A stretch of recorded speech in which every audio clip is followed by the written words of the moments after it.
পৃথিবীর সবচেয়ে উঁচু পর্বত মাউন্ট এভারেস্ট। পর্বতারোহীরা খুব উৎসাহ, উৎকণ্ঠা এবং মনে কিছুটা ভয় নিয়েই এই পর্বত পাড়ি দেন। আর পৃথিবী জুড়ে প্রযুক্তির ব্যবহার অহরহ হলেও সর্বোচ্চ এই শৃঙ্গে নেই এমন কোনো কিছুরই ছোঁয়া।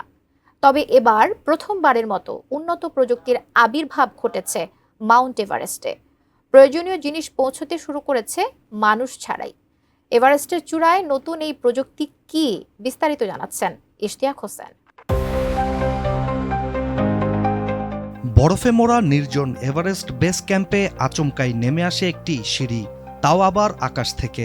শুনতে অনেকটা জাদুর মতো মনে হলেও এটি কোনো জাদু নয়, বরং এক প্রযুক্তিগত বিপ্লবের শুরু, যা বদলে দিচ্ছে পৃথিবীর সর্বোচ্চ পর্বতারোহণের সব নিয়মকানুন।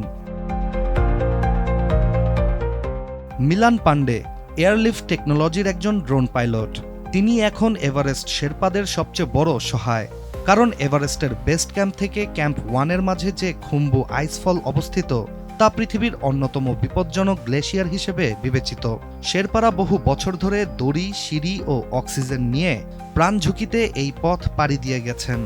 আর 2023 সালেই এক ভয়াবহ তুষারধসে এই অঞ্চলেই প্রাণ হারান অভিজ্ঞ 3 জন শেরপা, যার পর থেকেই প্রযুক্তি ব্যবহারের পরিকল্পনা শুরু হয় এভারেস্টে।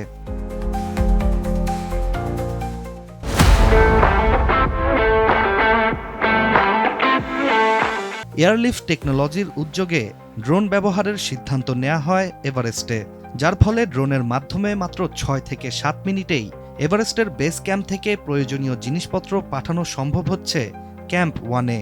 তবে অবাক করার বিষয়টি হচ্ছে, এই পথ পাড়ি দিতে আগে সময় লাগত প্রায় 7 ঘন্টারও বেশি। ড্রোনের মাধ্যমে শুধু যে প্রয়োজনীয় সরঞ্জামই পাঠানো হচ্ছে তা কিন্তু নয়। এই ড্রোন ব্যবস্থা চালুর পর 2024 সালে এক অভিযানে ড্রোনের মাধ্যমে 40টিরও বেশি ফ্লাইটে নামানো হয়েছে 1100 পাউন্ড পর্বতের বর্জ্য। এয়ারলিফটের কাছে বর্তমানে 2টি DJI ড্রোন রয়েছে, যার মধ্যে একটি প্রতিনিয়ত উড্ডয়ন করছে আর একটি ব্যাকআপ হিসাবে রয়েছে। তবে এই ড্রোন চালাতে খরচ অনেক বেশি হয়ে থাকে। এছাড়া প্রতিটি ড্রোনের দাম $70,000। কিন্তু এটির গুরুত্ব বিবেচনা করে এটিকে এখন বিনিয়োগের উপযুক্ত ক্ষেত্র বলেই মনে করছে এয়ারলিফট। প্রযুক্তি আর ঐতিহ্যের এই মেলবন্ধনে এভারেস্টের বরফ আজ শুধু হিম নয়, হয়ে উঠছে নতুন ভবিষ্যতের প্রতীক। এই পথে শেরপারা আবারও প্রমাণ করছেন, মানুষ আর প্রযুক্তির যুগলবন্ধেই পারে অসাধ্যকে সাধন করতে। Ishtiaq Hossain, ATN news.